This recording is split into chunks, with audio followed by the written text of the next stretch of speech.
Breaking down the Albany golf course in the Bahamas for the Hero World Challenge. Let's nerd out. I'm gonna be honest, this course seems like these guys are gonna tear it up. I think the only defenses this course has are the greens lightning fast and the weather. This first hole, pretty simple.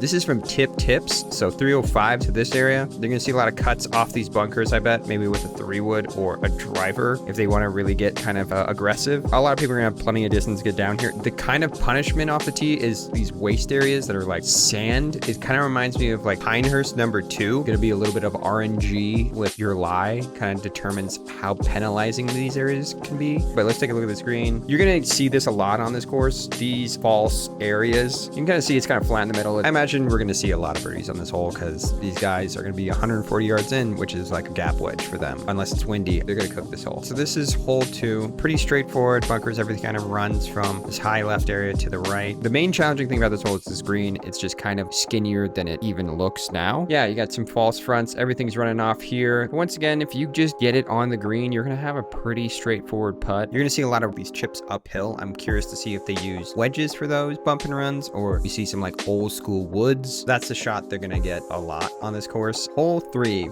So this is a par 5. Tipping it out, it's basically 290 to clear this bunker. They're gonna be closer up than that. So I assume this bunker is not even gonna be even in play for these guys. They're gonna be in this area and they're gonna have 250-ish in, and they're gonna be able to get on the green. You're going to see a lot of people just index long on this and play that bump and run type game that I've been talking about, just long, because this green is pretty straightforward. Everything kind of runs off the edges a little bit. So unless they put the pin on right near one of these edges, I think people are going to birdie the crap out of this hole. Hole 4 looks like a giant fairway. It's actually not. There's a thing of rough right about where my mark is here. They have to go either to the right of it or to the left of it. They're going to have a long iron in. They're going to probably have a difficult shot for an average human, but I have a feeling they're going to be fine. And this green is also one of the least complicated that they run into. They're going to have that bump and run game where they're going to have to bump and run it up with these greens. As soon as you get into this middle section of the green, not a ton of slope. Hole 5, you're going to see a lot of like little swoopy cuts into the middle and spin it towards the pin to the right. So they're going to probably be hitting an 8-iron or 9-iron into this green. This is the green. A lot of false fronts running into this bunker. You know, if they put the pin over here, it's going to be a tough shot from the bunker. This is a par 5. It's about 590 tipped out, so they're not going to be even this long. 301 of this gap. You're going to probably see more golfers up here because the tee box will be further up than